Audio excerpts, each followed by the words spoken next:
Welcome, everyone. I'm Adam White, licensed acupuncturist from the Healthcare Medicine Institute, and today I am honored to bring Dr. Teresa Williams, Vice President of Treasury of the East, and Dr. Ann Wong, licensed acupuncturist, who is the founder and director of the Integrative Medicine Center in Ithaca, New York, and medical consultant for Treasury of the East. She received her medical degree in Chinese medicine from Shandong University of Traditional Chinese Medicine.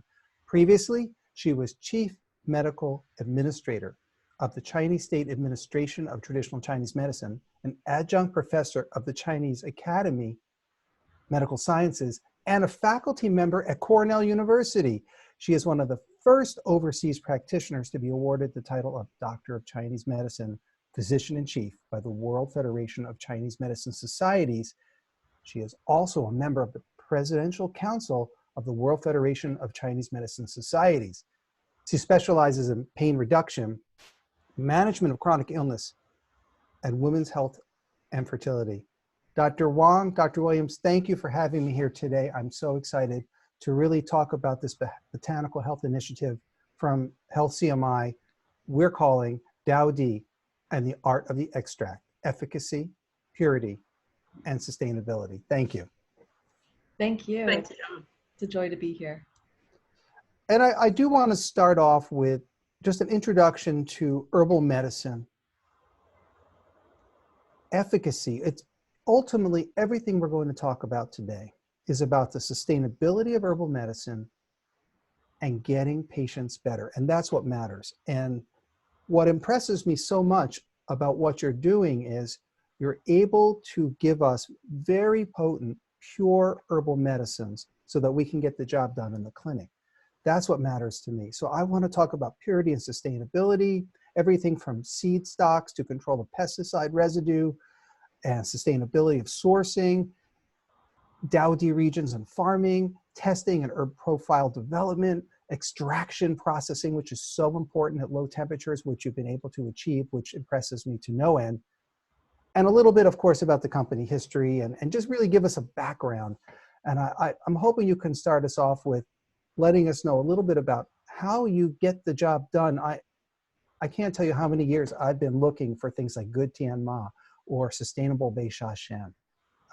So maybe you can help me learn a little bit about how you get our herbs to us that are pure but also potent. Why don't I start with that? I think we start off with a really privileged position in our relationship with Tianjin Pharmaceutical.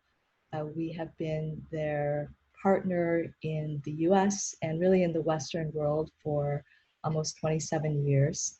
And Tianjin is very unique amongst herb extract producers in that when we started working with them, they were at that time a very small company, a research-focused company.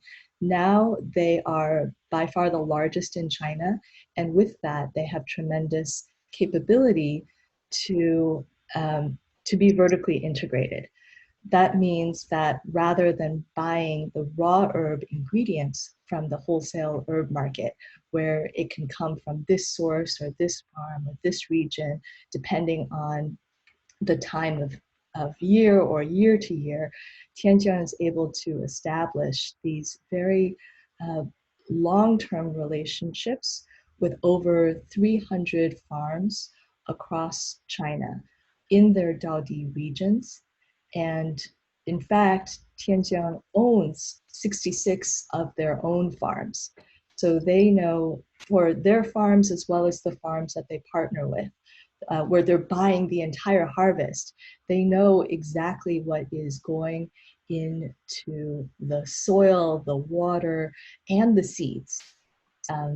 That's another area of tremendous strength for Tianjin in that they have partnered for many years with China Pharmaceutical University in research projects to identify the best in terms of the efficacy of numerous species of Chinese herbs.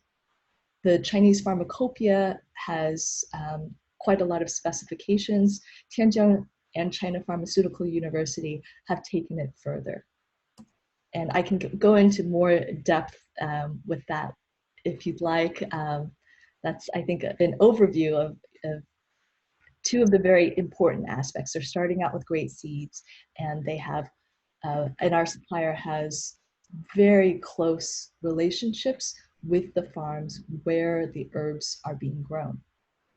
So as I understand it, you have a direct relationship with independent farms, meeting your farm to table specifications, and you even have ownership of 66 of your own farms so they can be up to spec, so that you have sustainability and soil quality control. Mm-hmm. How does the China Pharmaceutical University work into that? How does that play into that? So actually, Tianjiang has many research partnerships. There's, I believe there's 26 partnerships with different research universities. China Pharmaceutical University is just one of those universities. And there they have focused on the seed. With them, they have focused on the seedling varieties that are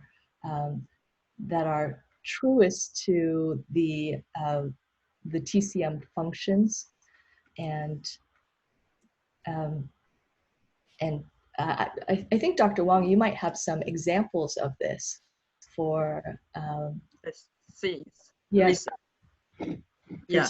and maybe some others. Yeah. Can you see the shared screen, Adam? Yes, yes, the plant breeding research I see up on the screen right now. Yeah, okay, great. That's what we're talking about.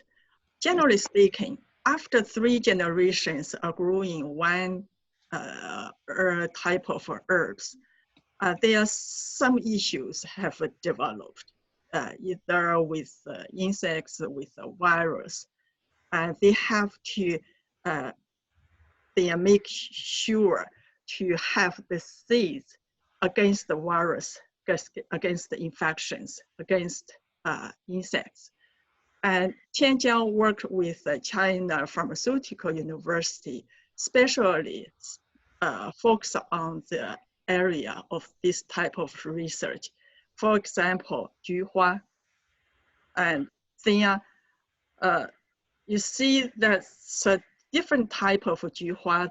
This one is already developed the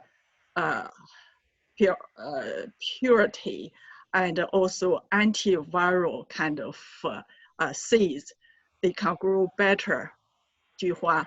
This field is the original Juhua. It's not only to develop the seeds to grow the best potent herbs, and also has the function of antiviral, anti-infection for their plants.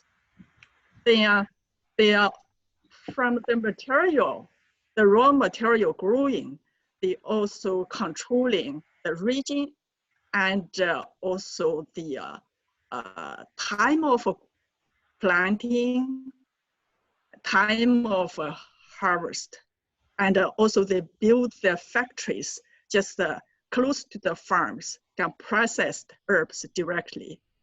And besides that, all the soil, the water, and the weather control all plays an important role into the quality control of growing of the plants. And for example, there are more than 20 type of herbs. The typical one will be bohe, mint. If bohe, they are harvested, if dry out, all the essential oils or vibrates, they have to harvest in fresh, then processed in fresh in order to keep the potency. There are more than 20 different herbs contains higher percentage of essential oil have to process immediately right after the harvest from the field. Then how do you know that there are best herbs they grow. They are also the quality standards is developed to evaluate the herbs if they get the best from the particular region. It's not only that for the safety issue plays important role. When they select the field to grow the herbs, it's not only to select where to grow the herbs. For example, they have to select the area like this is Yunnan to grow sanqi, Chonglou, those they are classical region for the region select, like Changbai Shan, Changbai Mountain for in Jilin province for ginseng to grow. All the goji berries, goji is from Guangxi province. There are more than 300 different farms signed to grow different type of herbs. We call the Daodi region or authentic material. Or in wine, it's called terroir. Yeah, and that's one way they select the Daodi region. And in between Daodi region, there's another factors they have to decide to test the soil, the water, to make sure it's not contaminated. That's the second way they have to decide where they're going to grow the herbs. It might be a Daodi region if the water is contaminated, contains too much heavy metal, if the soil is not safe to grow the best herbs, they have to have a comparison. The company has those kind of a research institute and equipment. They can do those kind of testing, research, and comparison. That's the second way to decide if the quality control of the safety related standards is meet the Tianjiang's standard. Then the third way is that they have to measure the contents of the active components, what we also call the chemical constituents within the herbs, in between the Daodi region. See which region contains the most potent, the pure, most potent herbs. Then they decide where to grow the herbs. Then after the herbs is grown, all the record is kept. For example, every herb has this tracking number. They're tracking the QR scan barcode contains all the information about what kind of herbs, where is it grown, when is the harvest.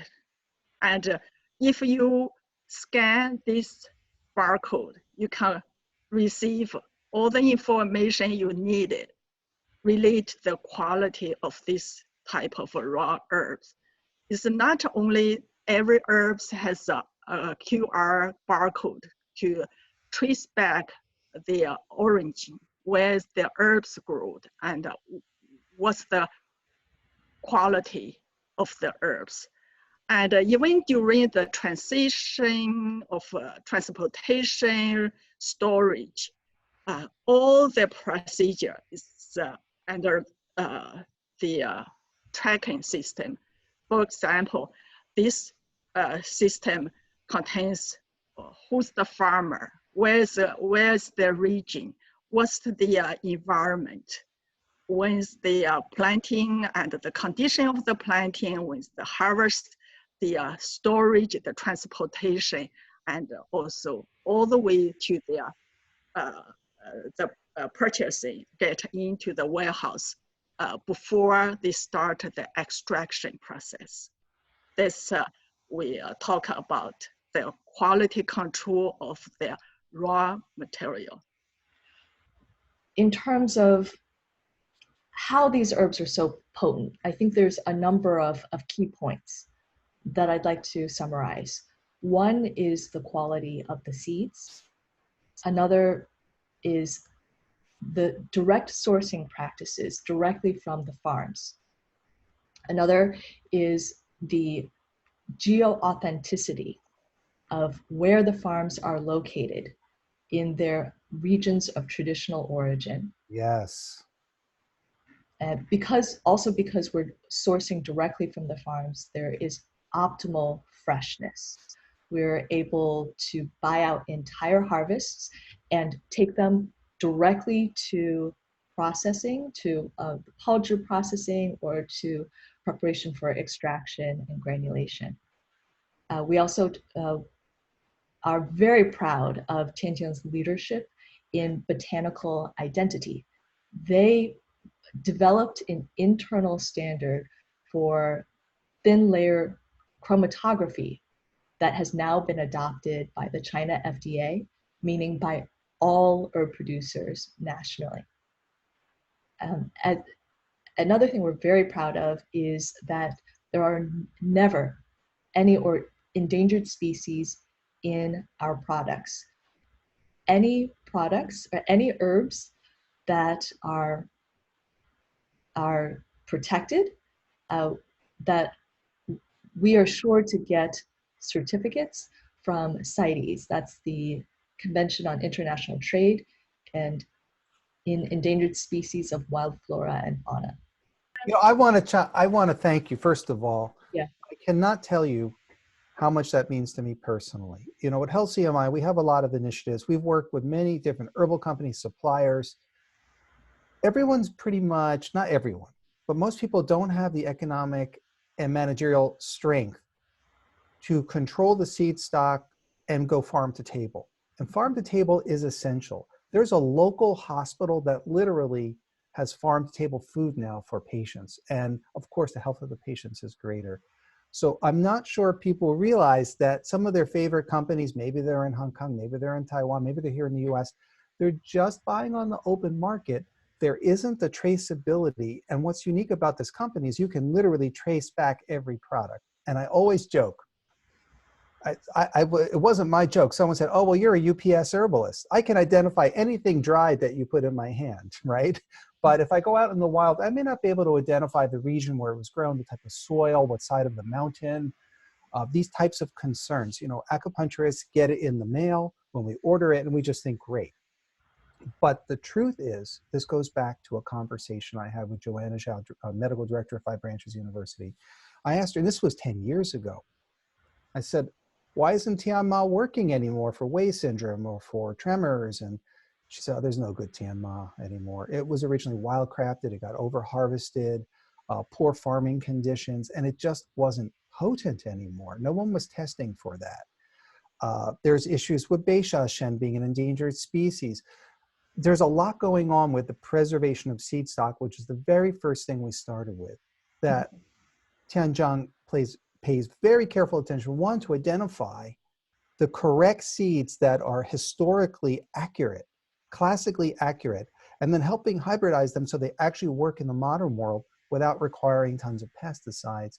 And then making sure, if that wasn't enough, that it was grown in the classical Baudi regions where it is supposed to be grown to get maximum purity and potency, and sorting out for areas that may have too much pollution to make sure it's from the correct area.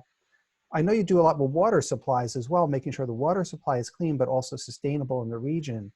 Because sustainability is everything if we're going to have herbal medicine available from here through the future, that we can keep producing high quality herbs, that we have good working environment for people, that producing quality herbs on a continual basis without depleting it. And I'm not sure people realize just how much your company has done to protect endangered wildlife and plant life, flora and fauna. But that is essential.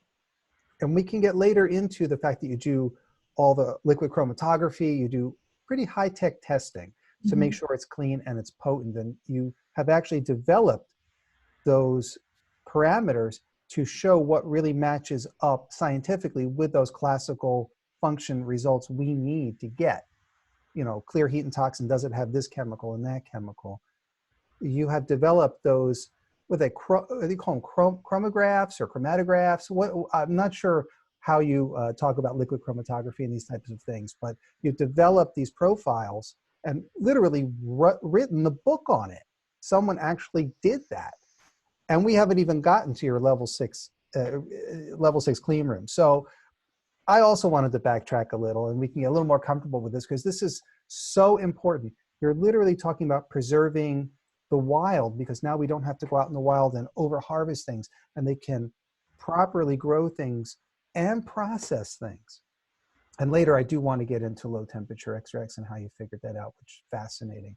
But Yeah. I just want to summarize by saying the thing that struck me most before I got into more of the research, when I opened up a bottle of Pingwei Sun in granule form, I was overwhelmed by the aroma. It was about as fresh as it could be. It tasted like I boiled or decocted the herbs myself. I've always used raw herb decoction because I thought that was the best way to get potency and purity. But if we fast forward to the modern world, after wildlife depletion, poor farming practices, and open market issues where companies are basically just buying on the open market, which is not an issue with Tianjin because you have direct relationship with all the farms.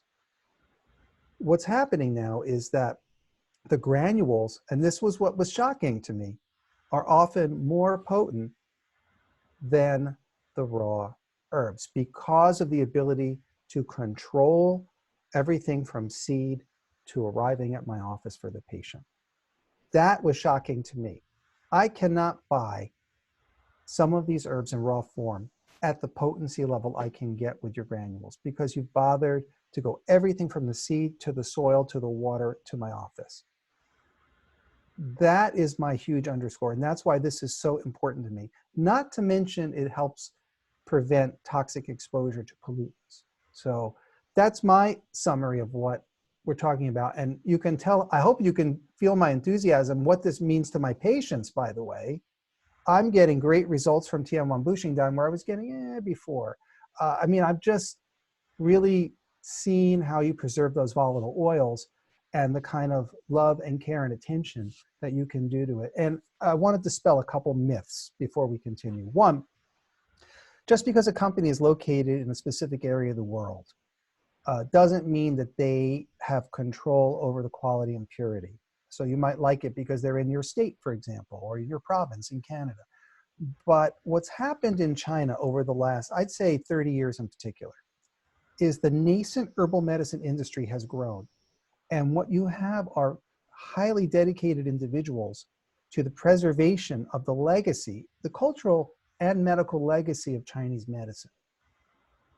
And what they've done is invested in this type of infrastructure to do all of the seed stock development and preservation as well as the testing. So they have the economic capability of farming at a clean level. And that's something that's, I believe at this juncture is a little bit unique for Tianjin. Absolutely. Tianjin in China, actually, if you speak to people at the company, you hear a lot about these two concepts of inheritance and innovation. You know, they really emphasize how they have inherited a great treasure, and they are not resting on those laurels. They're continuing to innovate to make that that tremendous resource better and available to more people.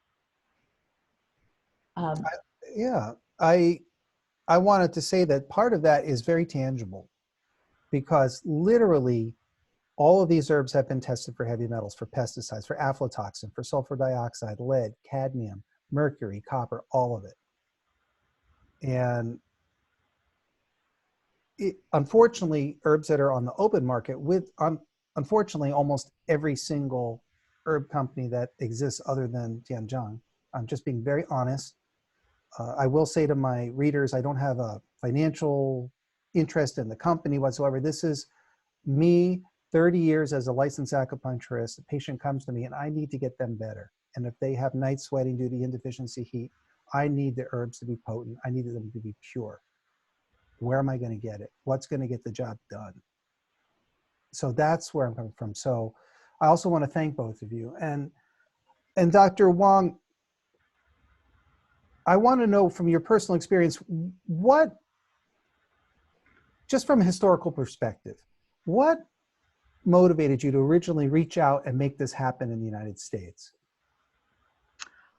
Yeah, that's more than 27 years ago. I started to practice in the US after I immigrated from China. As in this country as acupuncturist, in China was a Chinese medical doctor. I was an internist and use herbs for inpatient or outpatient when I work in the hospital.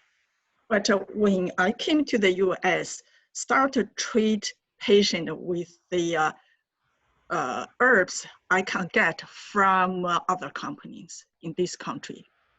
I tried one company and didn't get the result as I expected for. I tried the second one, I tried third one. Then I start to wondering if it's my skill or because of the quality. Then I believe after years of training and practice in the hospital, I had enough experience. I truly believe that is the quality of the herbs. Then I decided to make special trips to China to do the investigations, research, and for comparison. At that time, Tianjiang was founded by the government doing research in concentrated herbs. It's a research-based company, relatively small. But I did enough research, believe this company, that's the quality we're going to go with. Then I decided to bring their products back to my practice. I got an infertility patient pregnant. I got the hypertension patient lowering their blood pressure. I get the compliments from patient. I saved their lives. I've made their lives better. Then I start to share this line of the products with my friends in this country. Similar age, similar training background, similar kind of knowledge. They find that it's a very pure and potent herbs is serve the purpose they're looking for. Those people are very respected practitioners in this country. After 27 years, they still follow us. That's one of the reasons we didn't do any marketing. And until Teresa joined our company, she started to open the market to the Western practitioners. Before that time, the product sale itself mainly served the Chinese speaker communities. And that's the story. Now we open the door to both the Chinese speaker practitioners and English speaker practitioners. We receive appreciations from both worlds. That's, we're really happy, the journey I make.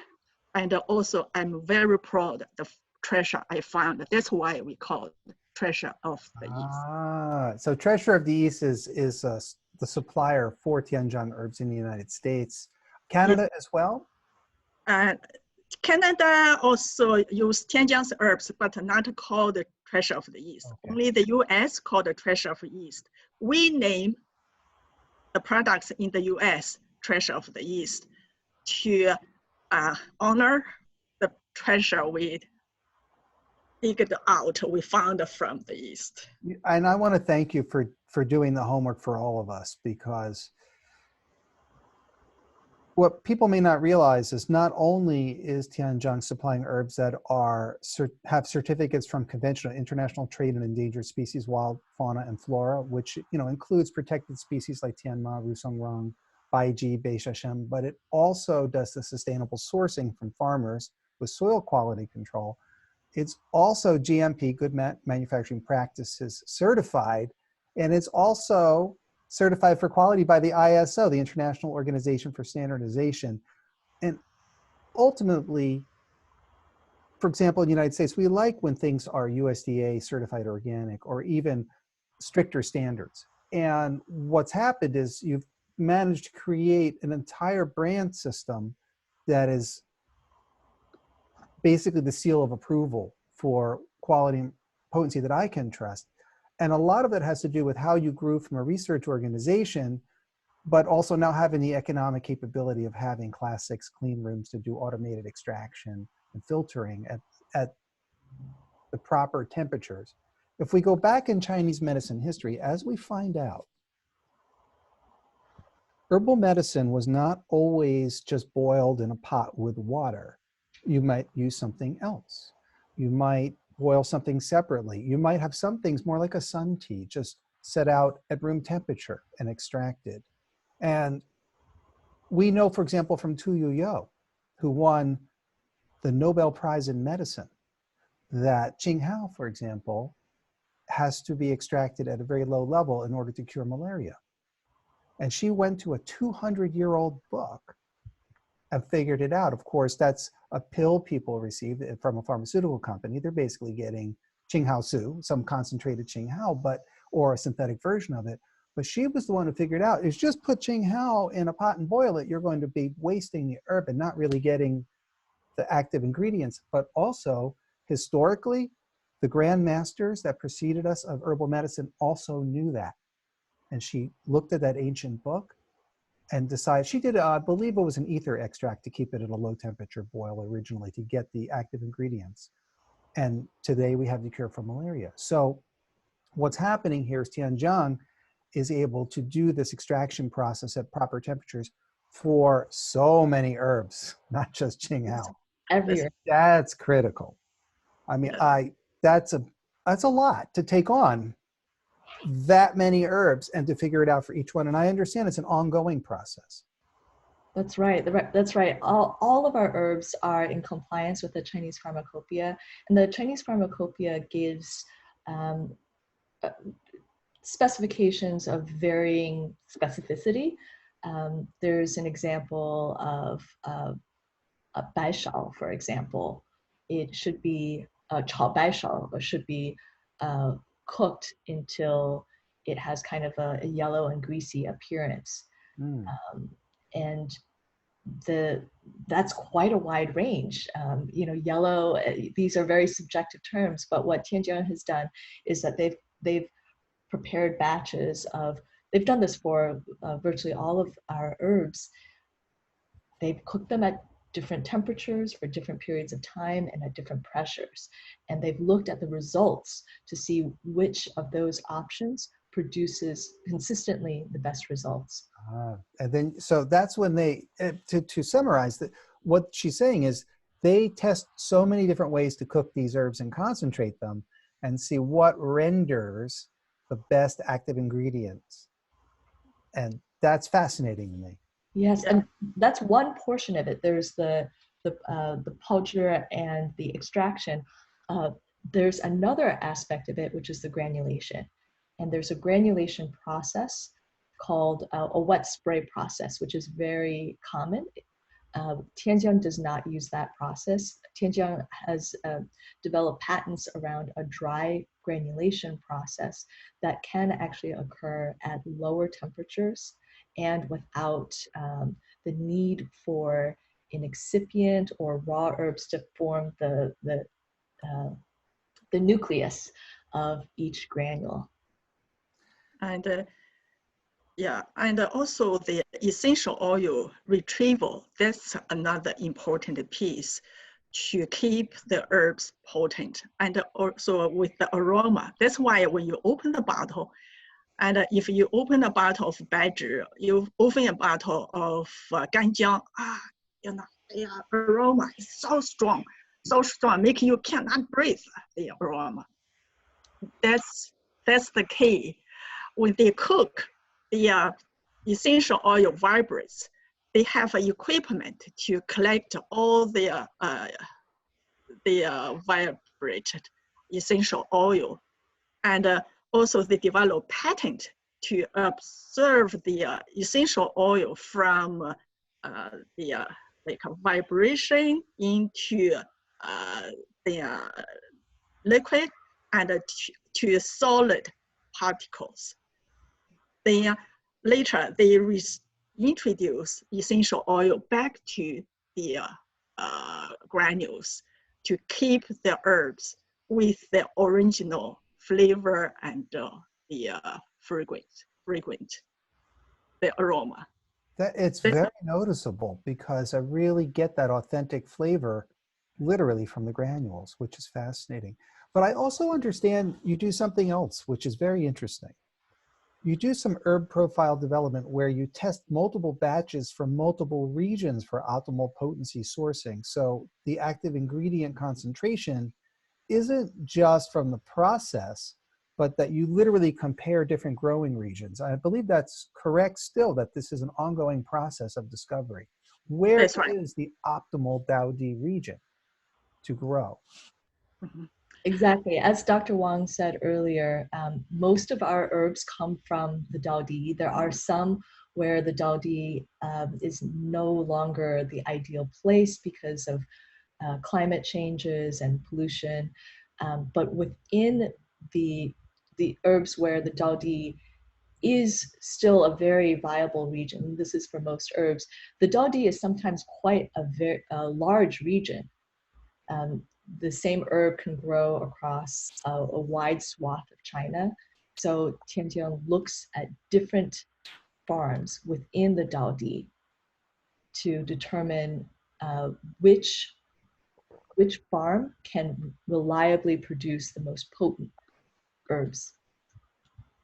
Now that, I believe, is also part of that herb profile development. Then you test the same species of individual herbs, varieties of the same species. This is the level of research that you literally take the classical herb, but there's varieties of that species, and then you test them using thin layer chromatography and liquid chromatography with a mass spectrometer, I believe, that does multi-constituent testing to determine the specific herb variety with the greatest concentration of therapeutic components.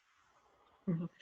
They use HPLC to test the purity and the potency from different regions. Even within the Baudi region, the different farms, to decide which farm can grow the best herbs. That's the one way they select their farms. And also with the, we're talking about the cooking, boiling decoction. They also use HPLC to measure the level of the active components with the different temperature, with the different length of the decoction. Then decide which way, which temperature, which pressure, or which length works the best. For example, Huangqin, after years of research, they find that you have to cook 3 times. For example, the first cooking time have to be 2 hours, the second time 15 hours, the third time like 30 minutes. After the 3 cooking time combined together, you can get the most potent chemical components out from the decoction. Interesting, a triple cooking method, and that's new to me. Yeah. Wow. And also 文火武火, you know 文火 and 武火 and 先煎 and 后下. That's also the classical way to cook the herbs. 文火 is gently cooking with a low temperature. 无火 is quickly cooking with a high temperature. That's all the traditional method we called, respect the inheritance. That's the inheritance they learned. They had the comparison with the difference with the 文火 and 无火. They find that there's a big difference. It's very easy to set up a 文火. This means low temperature, cooking longer time for some root or then tonic herbs. And 无火, they can use high temperature, short period of time for the 清热, 洗排毒, something like clear the heat, and expel the decoction kind of herbs. They can use 无火. That's the tradition. And 先加后下, yeah, they also, because each herbs, they already know what's the length, what's the temperature is the best. It's easily for them to use the method of 先煎, this means cooking first. Then 后下, this means cook later. And there's another thing you might want to know. People are talking about, the concentrated herbs, you will concentrate individually, they make it together. Doesn't work as good as cooking together, concentrated later. That's the controversial debating topic about 共煎 and 合煎. Then many years ago, all our formulas cooked together, put all their raw ingredients together, then cooking together, then concentrated together. And but after years of research, Tianjiang did a ton of research, compare if cooking together works better or cooking separately working together. After comparison with clinical trials, after the comparison with the pharmacology studies and the toxicity studies, the answer is no difference. We have lots of publications can show you later. There's no difference.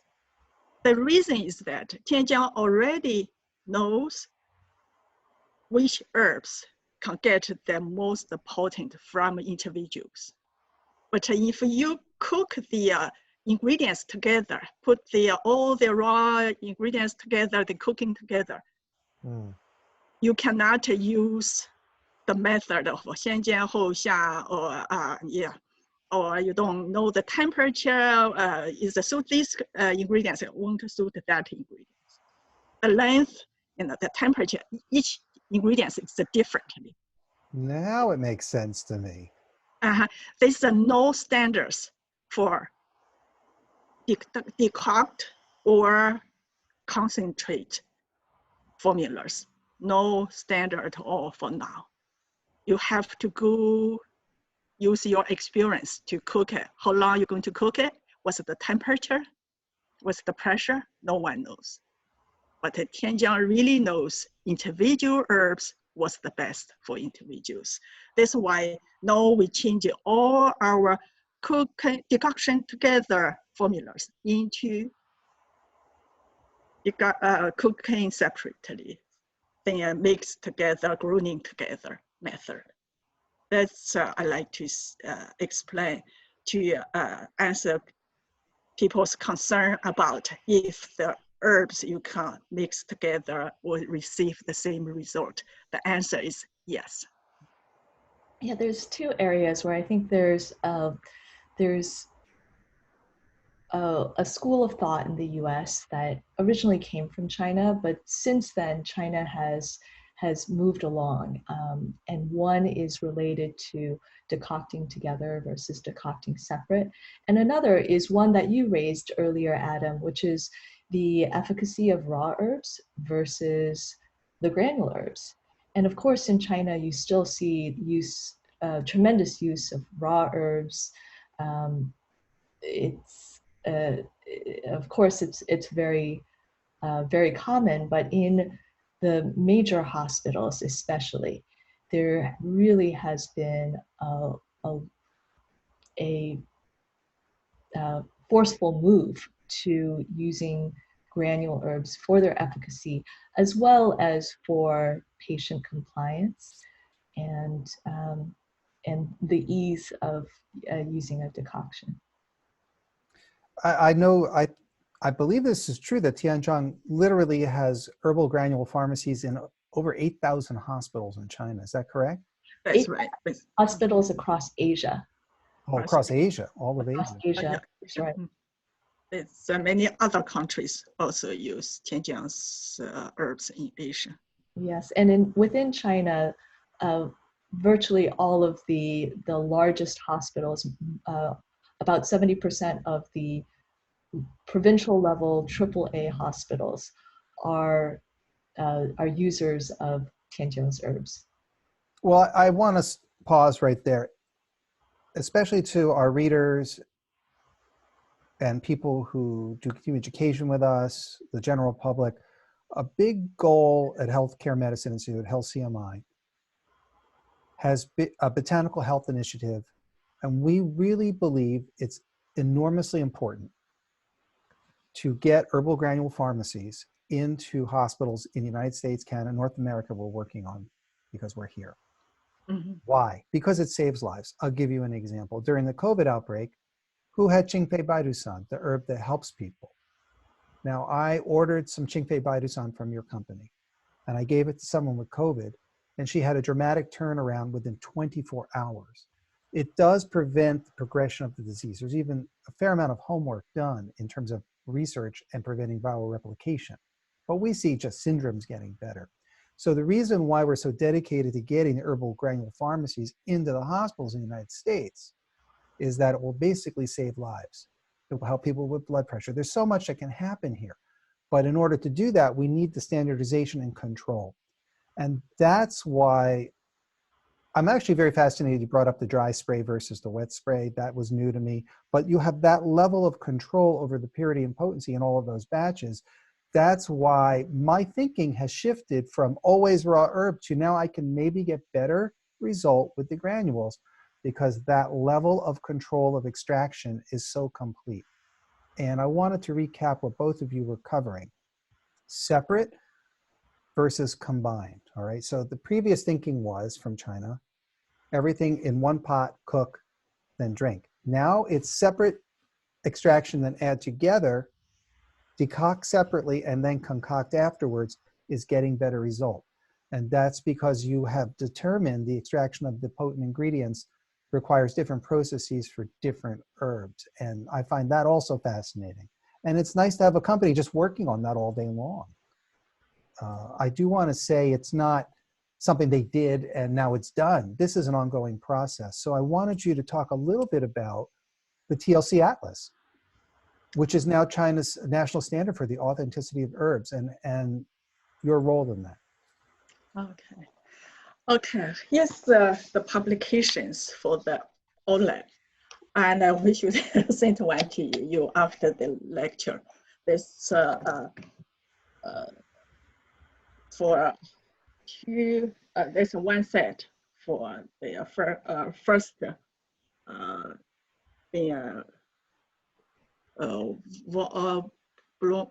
one, and there's a two sets. Two volumes. Two as a one set. I'd like to show you a simple one. Can you see ginseng? Yes. You can see ginseng. And can you see that's the same outlets for different color? And you see the little dots. That's a way they identify if this the right type of ginseng or not. They use for identifications. All our herbs comes with COA, every batch, even every bottle. When you receive products, there is COA, which is a certification of analysis behind that bottle of the herbs. with the traceability of all the way trace back to where it's come from the farm, because we have the farm to bottle traceability system. And when they decide which herb to use to identify if the correct, is this the correct herbs, if the granules matches the raw herbs. The first seven, I think, that's a granulation, TLC graphics.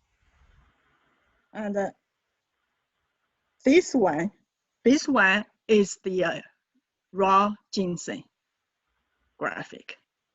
You have to see all the granules, every batch matches the raw ginseng TLC. And also you can measure different type of ginseng. You can, there's 1, 2, 3 different type of ginseng contains in the ginseng. That's top quality of ginseng. And also the granules made with the ginseng matches with the original top quality of ginseng. They know it's a good quality of granules and use the right type of ginseng to make the granules. Yes, it may not be very easy to see for people. So let me just share that you can see quite a few lines, but at the very right side, there are actually a few more TLC readings there. Those are each for a different gisenoside, and you can see just how it compares to the raw ginseng. So it's only a small portion of the chemicals that you would see in the raw, whereas on the left of the reference that Dr. Wang pointed out, the granules really match the raw very well. Perhaps we can get a picture or a scan of that to share. All right, great. If not, Yeah. maybe we can get it out to our readers another time in an article as well. Get some photography. Tianjiang has developed those test method and also developed the comparison of the raw herbs to, and also the samples and the method of using TLC for identification. This system has adopted by the China FDA as a national standards. And I also like to show you a graphic for formulas. It's not only they developed the system for single herbs to identify the single herbs. The research group, because Tianjiang has the research institute, they just focus on testing, research, and the product development. It's one of their work to doing research for. For example, Sutang has 4 different herbs. This monograph show the Sutang without bashal. If there's a bashal in this formula, they should have their chemicals. The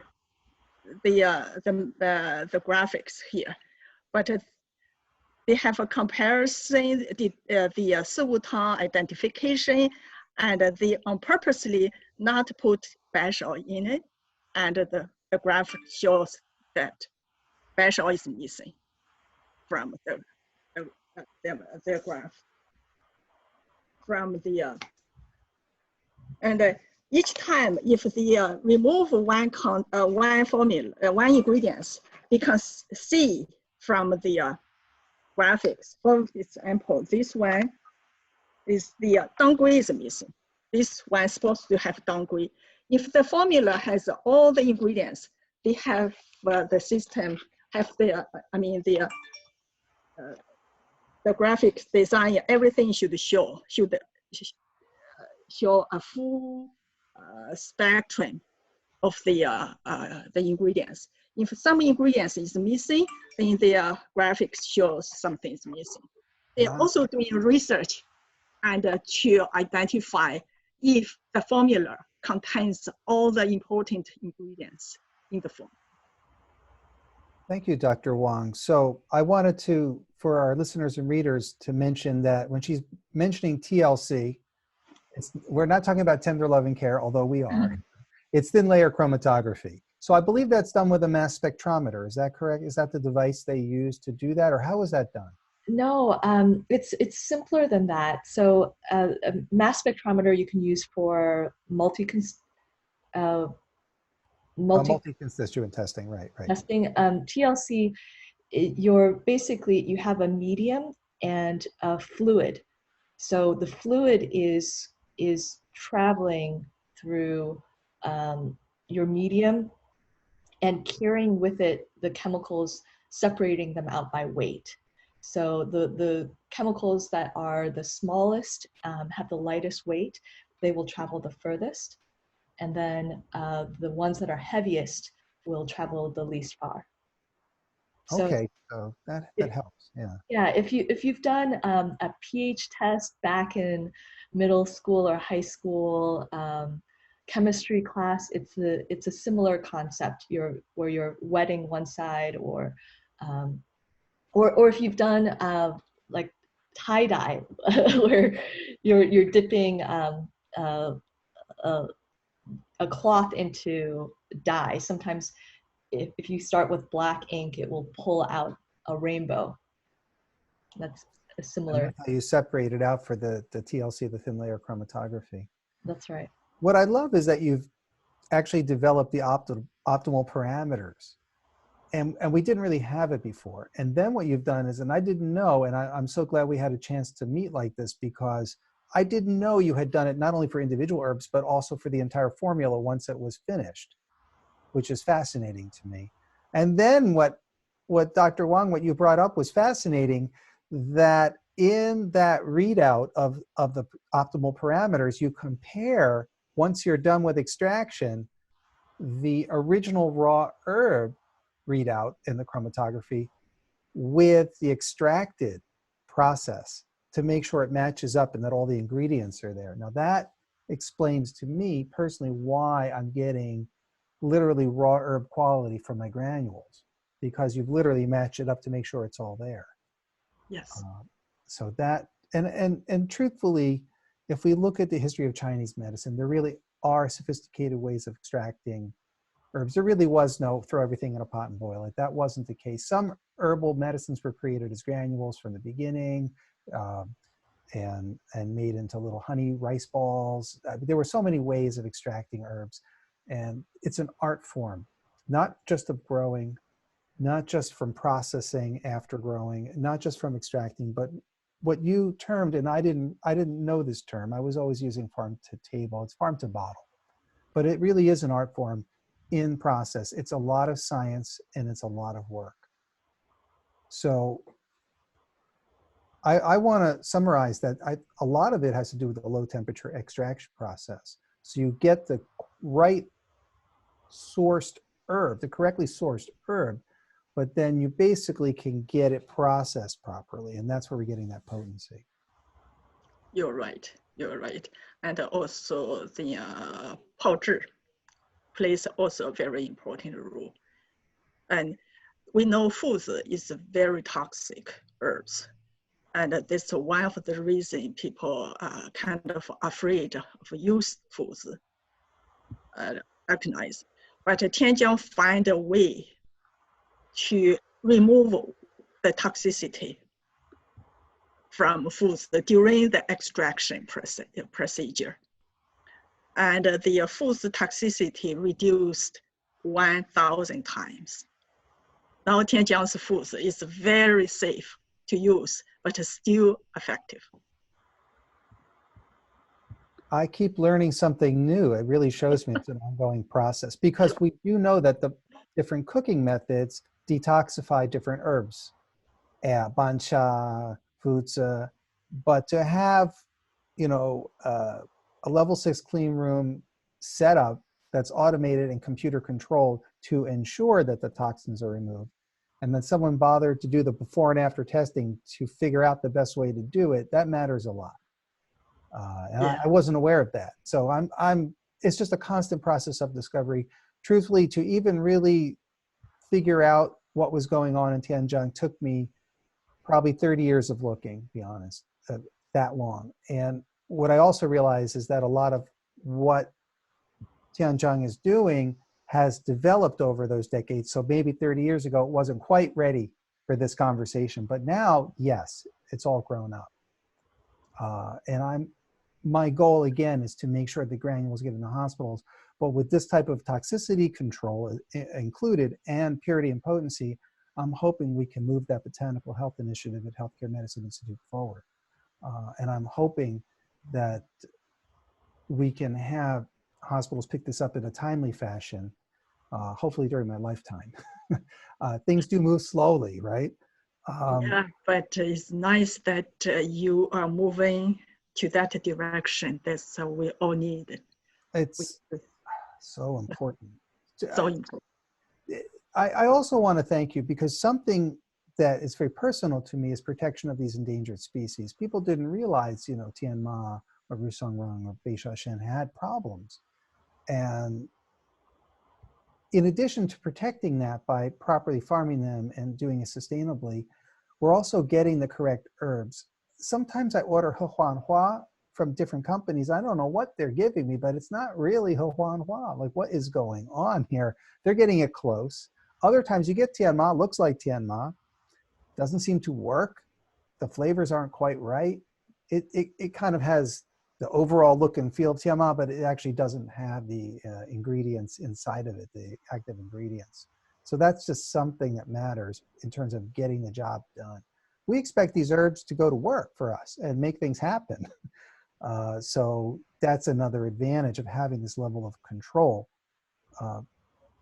I hope I didn't miss too much. I really wanted to cover what's happening here. This is really the cutting edge of herbal medicine. And I know that these herbs are widely used in research also in China. That's right. And yeah. If you check the NIH, the PubMed database, just type Tianjin Pharmaceutical in, you can see more than 100 research publications done by Tianjin with other universities with their granular herbs. Right, and that's just the English publications. There are far more in Chinese. We're hoping to do a lot more. I've worked with the directors of the Herbal Medicine Studies and Research Institute and University of Chicago and other universities, and we're hoping to do a lot more. And I've chosen, with the grant work we do with Healthcare Medicine Institute, to go with Tianjin just because I can count on the potency of the active ingredients to be there. So we'll be doing a lot more with research in the future here in the United States, but it's not quite getting the type of investment that we can get in China yet, but it's growing slowly and steadily, both for acupuncture and herbal medicine, which is great. Wonderful. We're getting there. Yeah. It's taking some time. In my opinion, cannot be fast enough, but it just too many problems, you know, like diabetes, that can be addressed so easily with Chinese medicine to really change people's lives very quickly, to save their eyesight, to save their limbs. And the sooner I get this type of thing to happen within the conventional systems, the quicker we can get to people and help them. But if the herbs that we wind up with are depleted or don't have the potency or don't have the purity, we're never going to make any of this happen. We can't get the job done, which is why we're having this conversation today, because I'm thrilled to finally land in the right spot.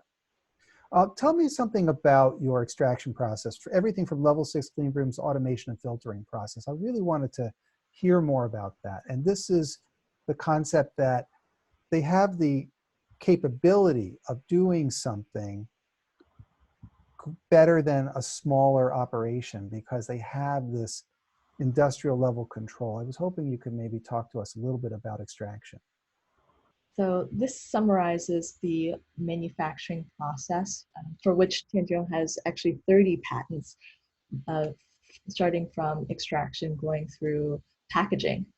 And it starts with with Baudi. As we mentioned before, Tianjin sources from over 300 farms across China.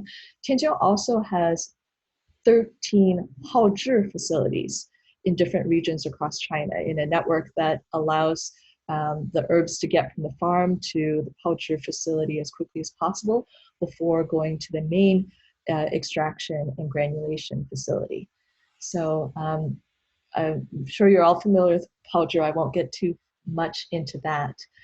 But the water-based extraction, that's really the decoction process that so many of us have done in our home kitchens, and for which Tianjin has done extraordinarily in-depth research for each herb variety and plant part as well. So they're decocting at different temperatures, at different pressures, and for different periods of time in the extraction step. After that, the liquid is taken out and filtered at different temperatures. There's actually a vacuum cryogenic treatment that helps to concentrate the liquid further. And that very potent liquid is then it's piped directly into this spray dry tank. So at this point, there's no exposure to the air. It's going from tank to tank. And in this tank, there basically is air that's circulating, that's rapidly drying that very concentrated decoction into a powder. Once we have that solid, then the essential oils, as Dr. Wang said, which are now in a solid form, are mixed back in with the rest of the herb extract powder. And this is the dry granulation step. So most of the time, herbal extracts are going from a liquid state right to granulation. They're kind of sprayed, a liquid is sprayed into this chamber where there are these seeds of either starch or raw herb, and the granules are growing around that. That is the typical process, and that's often done in a pretty hot environment in order to dry the liquid into the granules. Tianjin's process is an entirely mechanical process because they're working already with solid herbal extracts. And they're basically pressed together under very specific parameters and extruded into granules. That allows the granulation to happen at a lower temperature where you're not damaging any of those really delicate chemical constituents. And at the same time, you're able to do that without the addition of excipients or without raw herb powders, which are then insoluble and will not dissolve fully in the decoction. There's the next step listed here is product quality control, but truly there's quality control along this whole process, including at the very beginning. That's when the TLC and the organoleptic evaluation of the herbs is done. It goes even further back to the farms, as we discussed, but there's quality controls, and there's all of the testing that we do for heavy metals, microbiologicals, and all of the dryness, the solubility, all of the other parameters, which you'll see in each certificate of analysis. There's final quality check related to all of the packaging and the bottling, and then finally storage and distribution. So you can see, we just missed it there, but Tianjin has a very impressive, fully automated system for, you can see it there, for distributing herbs. Absolutely fascinating. I believe you also have an automated herbal pharmacy too for large scale facilities as well, that the granule pharmacy has an automation process of preparing things as well. Yes, the last time I was in China, I spent actually quite a lot of time with the Tianjin's partner who makes these automated herbal pharmacies. And they're now on their 4th generation of them. They're primarily used in hospitals in China where there's a very large volume. It's quite impressive. There's a shelving system that helps identifies which herb is going into a formula. The technician will take that, put it into the machine.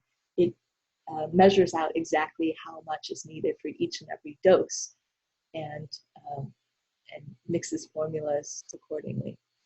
So it's something we'd love to bring to the U.S., but it does require a certain volume before it really makes sense. Oh yeah, I was fascinated by it, that it's not only during the production of the herbs into the bottle, but then one could literally have a large hospital run off of a completely automated facility to create the formulas for people. It's literally a room that creates its own herbs mixture for you. So this isn't for a small acupuncture practice, obviously, but for a large research institute or a hospital. So that's fascinating that you mentioned the dry spray. Does anyone else that you know of, have they been able to do a dry spray? Is this the only company pulling this off at this moment?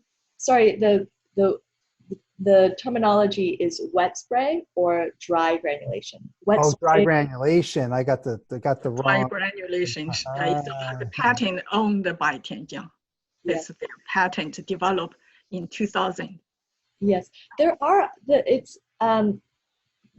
other companies that do dry granulation. I mean, wet spray is much more common. Dry granulation is used by a number of companies in food and pharmaceuticals in general. Right. However, Tianjin has their own patented way of doing it that has a lot of very nice properties.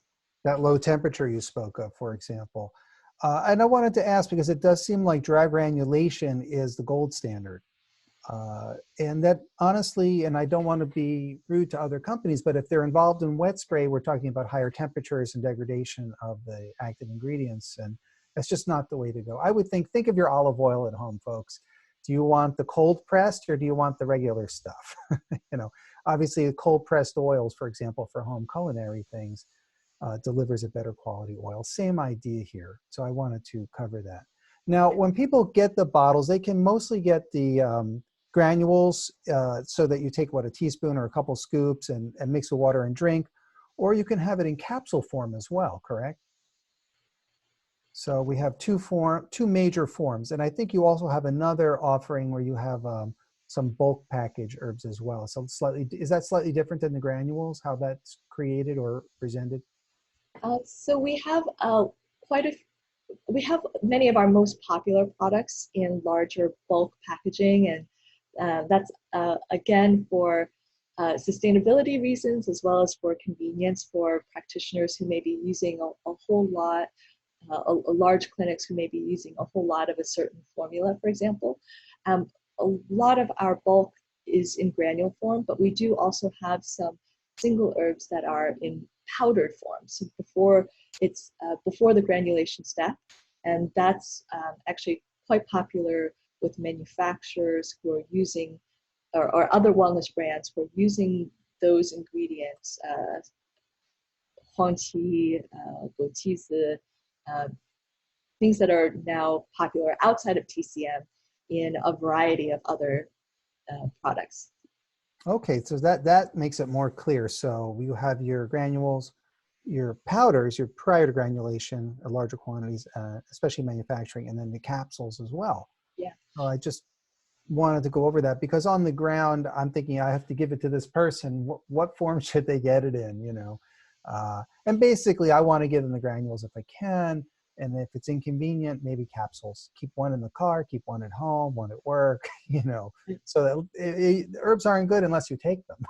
Right. And our newest option is a stick pack. And I apologize, I don't have one in front of me, but they're they're small. Oh, Dr. Wong does. They're small individual packets of granules.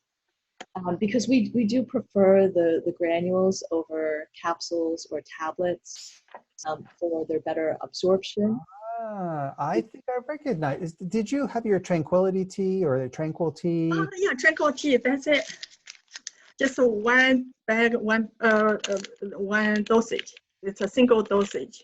Oh, Formulas, granules. I had that at home, and my son, he's quite athletic, so Bai Xiao and Gan Chao, obviously together, classic formula, and that's part of the makeup of that formula.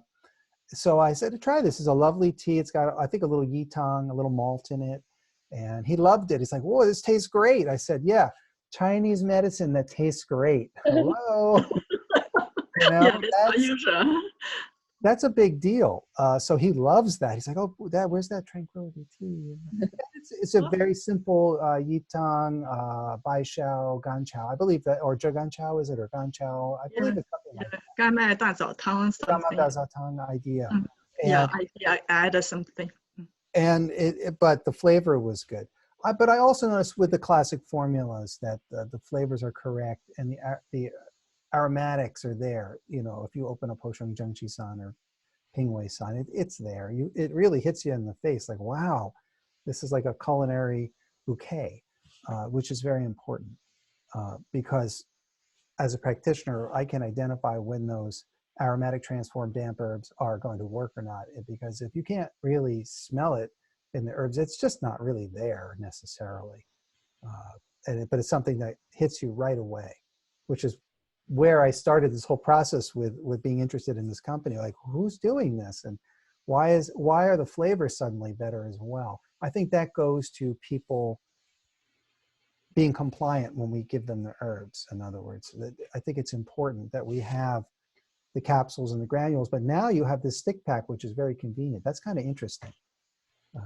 And good for my son in university, so that it's very convenient and he likes it.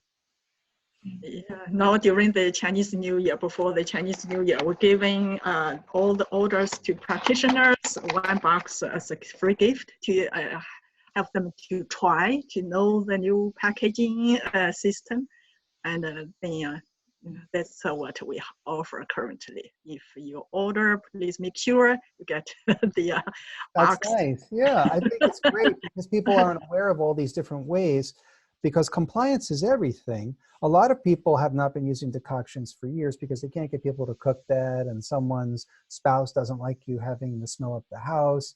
I had one couple, the husband made the wife use the grill outside to decoct the herbs.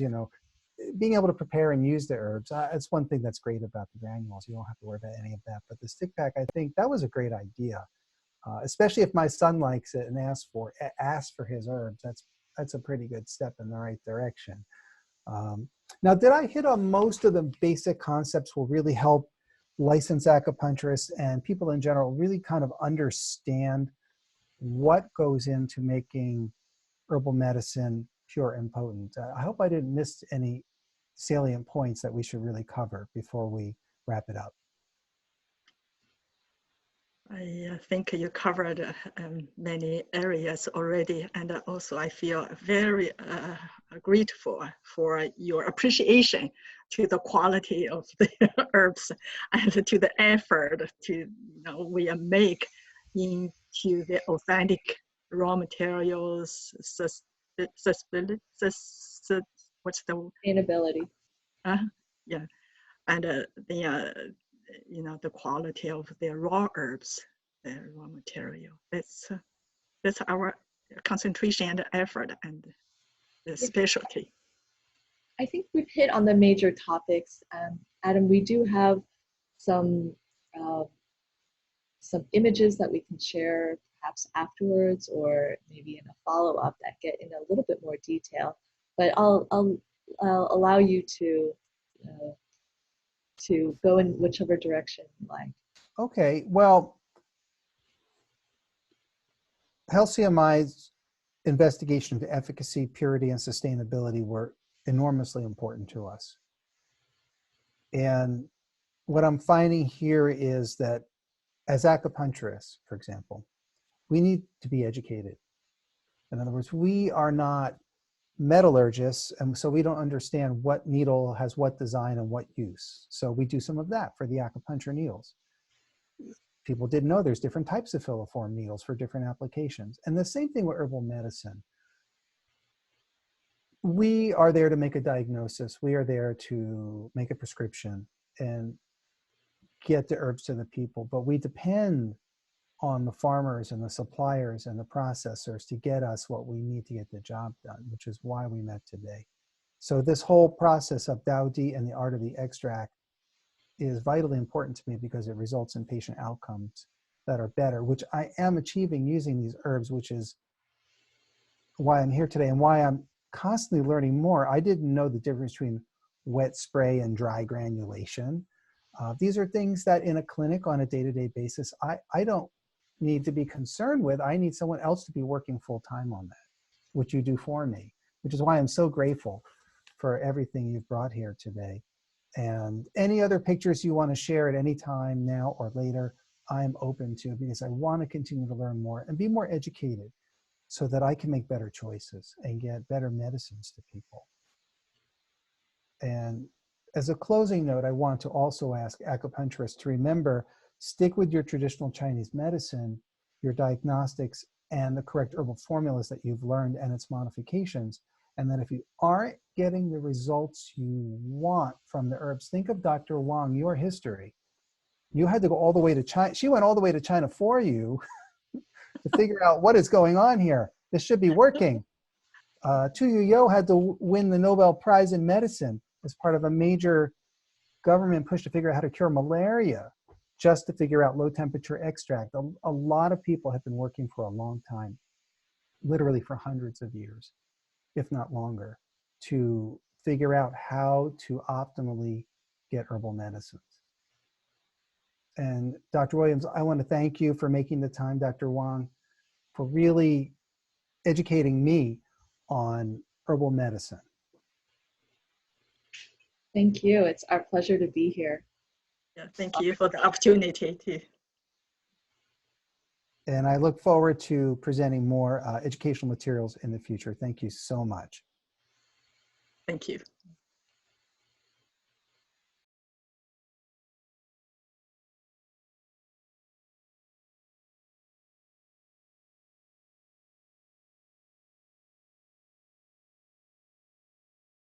For this segment, I really want to look at some more details. Dr. Williams has agreed to really take us into a more in-depth look at some of the details that we need to cover today.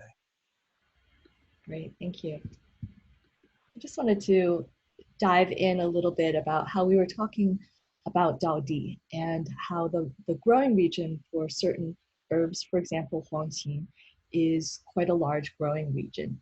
So here is a table you can see of different batches of huangqin from Hebei province, Henan province, Ningmen province, and Shandong province. There are different farms from each of these areas, and you can see here 5 different batches from each farm. And Tianjian is evaluating the content of bacillin, one of the key chemical constituents in huangqi. So by looking at this, they were able to determine that Shandong province consistently produced the highest concentration of bacillin, the highest potency of huangqin. And so with this information, they selected Shandong province, a specific farm in Shandong province, as the source for all of our huangqin. All right, so you've identified one of the most important ingredients in huangqi, or huangqin, excuse me, huangqin, and that's baikaolin. So without that, huangqin doesn't really have its clear heat, dry, damp properties, is what you're saying. Mm-hmm. And then you've compared the different regions, and based on that, that's where you choose the place of production. That's right. Fascinating, fascinating. And here's another kind of more in-depth look at a specific herb. In this case, this is huanglian. And within the same species of Huanglian, there can be multiple uh, uh, varietals of Huanglian. So in this case, we have A, B, and C. You can see just a photograph, much um, higher, higher resolution cross section. This image here is the thin layer, the TLC, thin layer chromography. You can see these three, A, B, and C. And finally, this is HPLC. And we're zooming into some of the more active peaks. And based on this, Tianjin was able to determine that it's actually this middle variety, option B, that produced more of the high potency chemicals that we want to see in Huanglian. So in their farms, this is the only variety that is being grown. Obviously, to recap here, I think it was self-explanatory what you said, that you've identified the correct version of the herb to use. I think people don't realize that there's many varieties of each species, but some are going to be more potent than others, and that you've basically identified that. Not only the growing region, but the exact seed stock to use, which is enormously important. It's really fascinating, the history of certain herbs, that the definition of what has been authentic is something that's not always been set in stone, that it's evolved over time as certain varieties have become more potent or have become discovered. It's a really fascinating history. That is so true. I think a lot of people don't realize that Chinese medicine isn't something that happened, but it's something that continues globally. So, for example, Hung Jing Tian is a newer herb that's caused a lot of excitement from Tibet, and there's more and more things included, and also a really discovery process of how to optimize it. I spoke with one herbalist. He said, no, it wasn't like it was good in the past and it's not good now, but we'll try to regroup what we used to have. He said, no, we can do it better. I said, I want to hear about how we're going to do it better. I thought, now that's the kind of thinking that's been driving acupuncture and herbal medicine, is always doing different case histories and different things, working towards a better future. And it's an evolving science and tradition as well. Great, thank you. There's actually just one last point I meant to say earlier when we were talking about Tianjin's good manufacturing practice certification. They were actually the very first in China, the first herb producer in China to receive that GMP certification. Well, I know you've done a lot with protected species. In other words, a company on the scale of Tianjin is basically making it so people aren't stripping the earth of all of its native species of things. And they would basically go extinct were it not for Tianjin doing it the way Tianjin is doing it, which is something that's very personal to me. I want to see, just for the sake of having these things in the wild, just to be there. Mm-hmm. I just want them there. I believe in biodiversity as a healthier planet for everybody. So I'm very grateful for that as well. Not every company globally is on board with these kind of environmental ideas. You do a lot with water quality control too, which is also very important, and making sure that things are grown in a way that is sustainable. I think we covered quite a bit today. I'm glad we did this extra detail segment. And I think, did we cover most of what's pretty good for today? I think so. Dr. Williams, wow. I'm just so excited we could make the time to do this. I want to let all my readers and listeners know, for Healthcare Medicine Institute and HealthCMi, the work we're doing here in learning about what Tianjin is doing is really learning about the cutting edge of herbal medicine, and the cutting edge of everything from choosing the right seeds to the right growing region to the right way to extract. I think we've all learned a lot here today, and I want to thank you for having me here in this segment as well. Thank you so much for the opportunity. Hope to do it again soon.